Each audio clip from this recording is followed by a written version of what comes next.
چ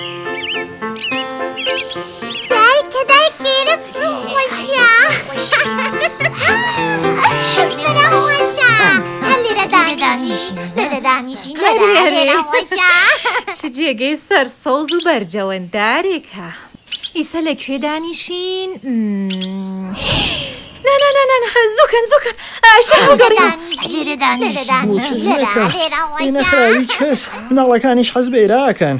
چەیژی پیاکە مەگەرە و تابلووە نابینی لێنە؟ باوکەیان بۆچەوە تابلۆ چەند؟ نەواتگە ئەو تابلووە عەلامەت و نیشانەی خەتەر مینە.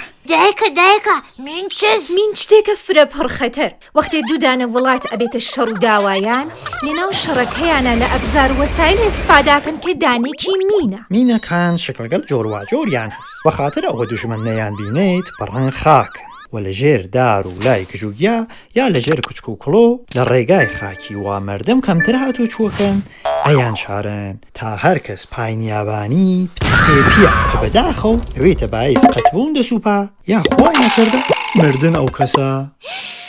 ئێمە چۆن زانین لە کوێنە مین هەزوو لە کوێنانیە؟ مین فرەتر هەلو جێگانەوە پێشە و لاشەی حەیوان هەست. یا جابە و سنۆق مهمات و پووکەی فشەنگ و تیر هەست. یا ماشین و موتور داغان و خراپ و سوزیاک یا ئاسار و نیشانەی شەڕ و جەنگ هەست. یا جێگایەکوە ئاسن و سیم لە زەوی داگە دەرەوە. بۆ جێگانە نابێ ئەسڵە نزیکەوە بنەوە یا ئەو شتانە دەستکاری کە ئەگەر دیمان هەینە نزیک مینۆ چەکەین نابێ بترسین و لە جێگای خۆمان تەکان بخۆین.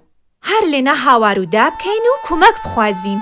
بەڵام ئەگەر کەسێ لەو دەوروبەرانەوە و ئارام و بەسەر خۆمان هابنینە شۆن جێگە پای دوایی خۆمان و هەڵگەڕینەوە بۆ دواوە. لەبیرتان نەچێ هەرگیز بە جێگایەکوە نایناسن پانەنن. بازێ وەخت بووک و ئەسپاوکایە یاشتان قیمەتی تر بە مین و مەواد منفجرە ئەکەنە تەڵەی انفجاری کە بە دەستکاریک بووچێک ئەتەقەیت و منفجرە بێ. بەو خاترە هەرگیز بە شتانی واهین خۆتان نییە لە دەر و لە ماڵ دەسمان. هیچ وەخت بۆ مین و جابەی مهمات شت فڕەمان. ئەگەر جێگایەک ئاگری گرت بۆ تواشاکردن بە ئینە نزیک و نەونەوە. شاید ئینەمەیان مین بێت و گەرمای ئاگر مینەکان بتەقنێت.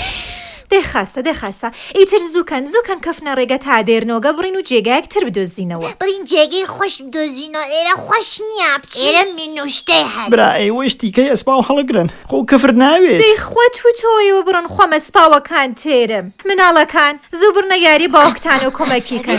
ئافرین ڕۆڵێکانم. ئەی خواتان لێ ڕازی دەسم داکەف برا.